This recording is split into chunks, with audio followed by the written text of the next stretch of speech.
A Buffalo, Minnesota man suffering from a devastating case of COVID-19 is in Texas tonight, where his family is hoping and praying doctors there can save his life. Hi, and thanks for joining us tonight. I'm Randy Meyer. And I'm Kelsey Carlson. The family went to court last week to get a restraining order to prevent Allina Health from taking Scott Quiner off of a ventilator that was keeping him alive here in Minnesota. Paul Bloom is in the newsroom for us tonight, and Paul, his family had him transferred for 1,200 miles away, hoping that a different medical approach might help save him.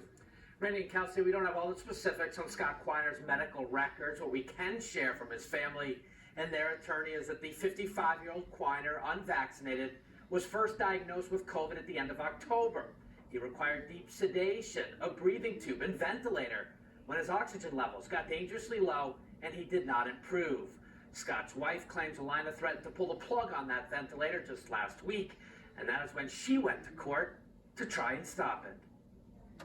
Scott Quiner, suffering from the impacts of COVID and reportedly pneumonia that has ravaged his lungs tonight, is in a Texas hospital.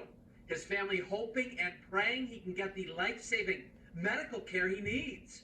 The 55-year-old operations manager at a Twin Cities area trucking and logistics firm transferred out of Mercy Hospital in Coon Rapids over the weekend, where he's been hooked up to a ventilator for more than 2 months. This is a life-saving thing. It's going to be critical. Just last week, Scott's wife was power of attorney over his healthcare decisions, brought on lawyer Marjorie Holston to stop Allina from pulling the plug on the ventilator they believe is keeping Scott alive.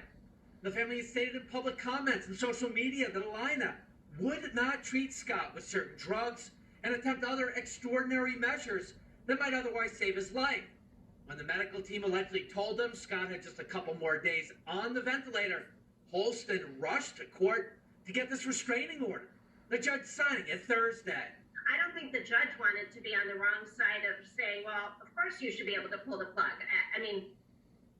So the judge was correct doing that. Over the weekend, Scott was transferred on a medical flight to an unidentified hospital in Texas, apparently willing to meet the family's medical wishes for life-saving treatments.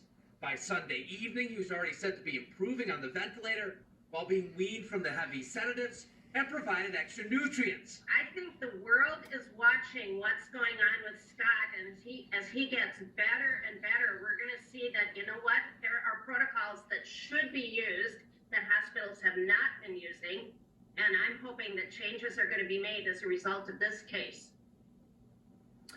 And again, important to note here, we just do not know the entirety of Scott's medical condition or the care he received at Mercy up until last week's court showdown. Allina providing us this statement, writing that the medical provider is, quote, grateful the family was able to find a healthcare facility that meets their needs and that we continue to wish them all the best. The Quiners have stated that all of Scott's vital organs continue to function well, except his lungs.